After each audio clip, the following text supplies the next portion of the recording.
Hello boys and girls, welcome to another installment of Little Modular.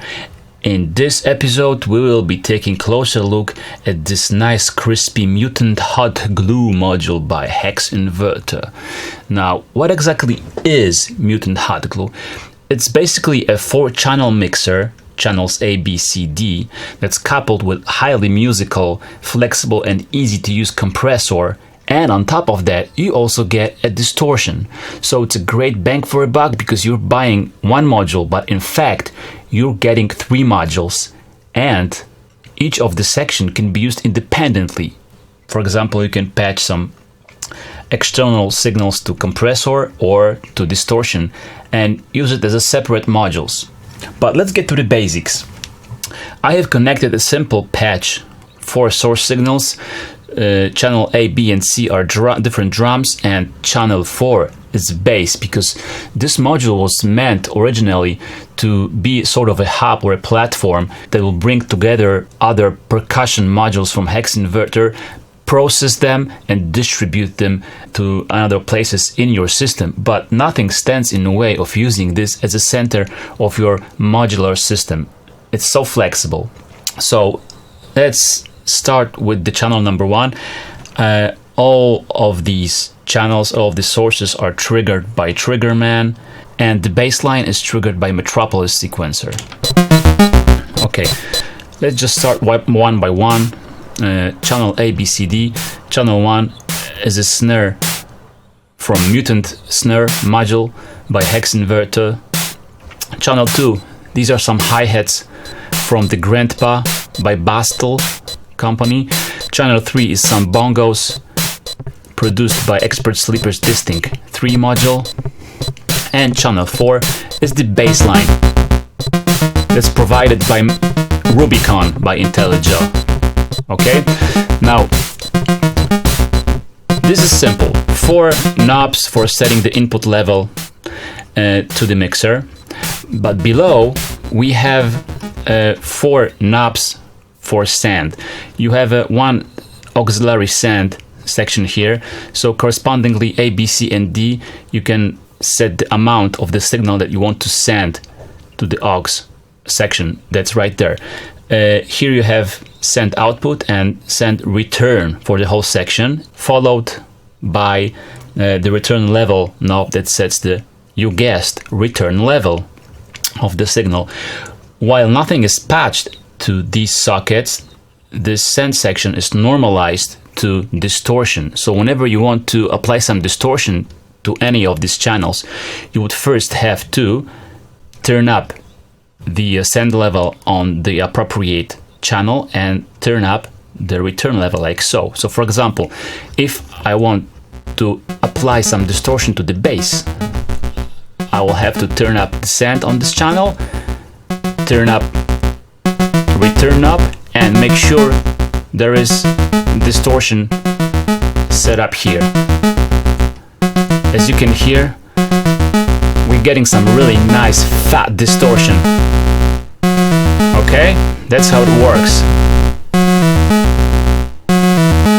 Okay, now let's hear how the distortion sounds on other sources. For example, on the toms.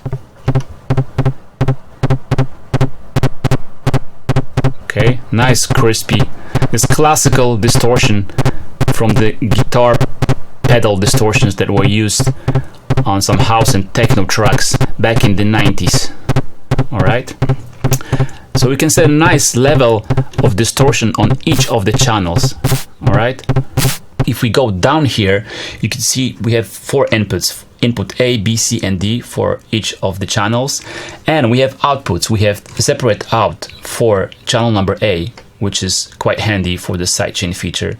We have 2 inputs for the B, which is also handy, for example, for modules that have stereo outputs, like Mutant hi-hats that have 2 outputs.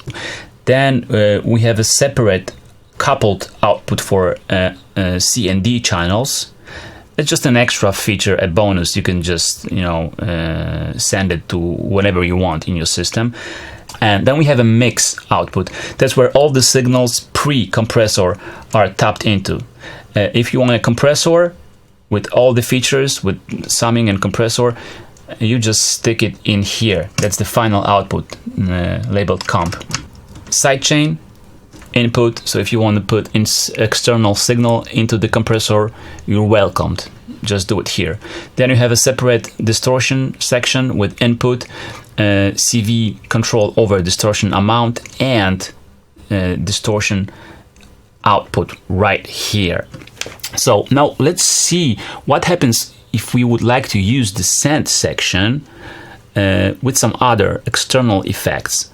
How about I plug in herb verb effect by make noise to the send right here. So I just plug it into send and then return from the herb verb to the return jack right here.